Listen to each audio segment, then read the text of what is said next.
علیکم ورحمۃ اللہ وبرکاتہ۔ بسم اللہ الحمد للہ والصلاة والسلام علی رسول اللہ ومن تبعہ ووالاه وبعد۔ محترم ناظرین و سامعین، اسلامی بھائیوں، دوستوں، عزیزوں، ماؤں اور بہنوں، میری جو 3 کتابیں ابھی نئی شائع ہو کر آئی ہیں، جن کے بارے میں نے ویڈیو میں آپ سے شیئر کیا، وہ بڑی اہم کتابیں ہیں اور الحمدللہ بہت سارے بھائیوں نے بک بھی کرایا ہے۔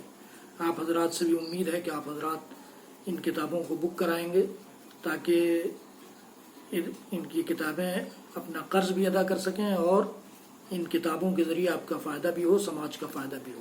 میری اور ایک کتاب ہے نبی اکرم صلی اللہ علیہ وسلم کے حقوق، جو اس سے پہلے شائع ہوئی تھی، غالباً 2015 میں۔ اس کو شائع کرایا ہے ہمارے ادارے نے، Abul Kalam Azad Islamic educational welfare society Gopalganj میں۔ تو آپ حضرات اگر اس کتاب کو حاصل کریں گے، اس کی قیمت صرف 20 روپے ہے۔ اس میں میں نے نبی اکرم صلی اللہ علیہ وسلم کے 10 حقوق، 40 صفحے کی کتاب ہے، 10 حقوق کو ہم نے ذکر کیا ہے ان کے دلیلوں کے ساتھ، قرآن پاک سے، احادیث نبویہ سے دلیلیں جمع کی ہیں، اور پھر ان دلیلوں سے جو فائدے حاصل ہوتے ہیں ان کو میں نے اس میں ذکر کیا ہے۔ تو یہ کتاب اگر آپ حاصل کریں گے، اس کی قیمت صرف 20 روپے ہے۔ آپ اس کو خرید کر تقسیم بھی کرا سکتے ہیں، اس کو خود بھی پڑھ سکتے ہیں، دوسروں سے بھی پڑھوا سکتے ہیں۔ بہت مفید کتاب ہے۔ پہلا حق آپ پر ایمان لانا، نبی اکرم صلی اللہ علیہ وسلم پر ایمان لایا جائے۔ دوسرا حق آپ کی اتباع کی جائے۔ تیسرا حق آپ سے محبت کی جائے۔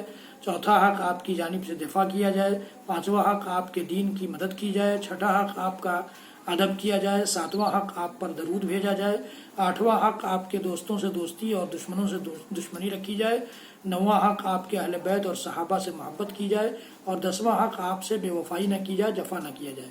تو یہ 10 حقوق اس میں نے جمع کیے ہیں۔ بڑی دلچسپ کتاب ہے، اس کو آپ ضرور حاصل کریں۔ اس کو حاصل کرنے سے فائدہ یہ ہوگا کہ ہمارے ادارے نے جو اس کتاب پر خرچ کیا تھا اس کا خرچ نکلے گا اور ادارے کا تعاون ہوگا۔ آئندہ بھی ادارہ اس کو شائع کرا سکے گا۔ حضرات گرامی، مجھے امید ہے کہ آپ میری ان باتوں کو برا نہیں مانیں گے اور یہ سماج کی اصلاح کے لیے، معاشرے کی اصلاح کے لیے اس میں ہاتھ بٹائیں گے، ہمارے ادارے کا تعاون کریں گے، ہمارا تعاون کریں گے۔ اللہ رب العالمین ہم سب کو کہنے سننے سے زیادہ عمل کی توفیق دے، خیر بولنے، خیر کہنے اور خیر پر عمل کرنے، خیر کی نشر و اشاعت میں حصہ لینے اور خیر کے لیے ہمدردی کرنے کی توفیق عنایت فرمائے۔ وصلی اللہ علی نبینا محمد وعلی آلہ وصحبہ وسلم۔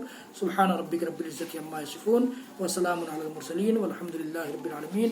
والسلام علیکم ورحمۃ اللہ وبرکاتہ۔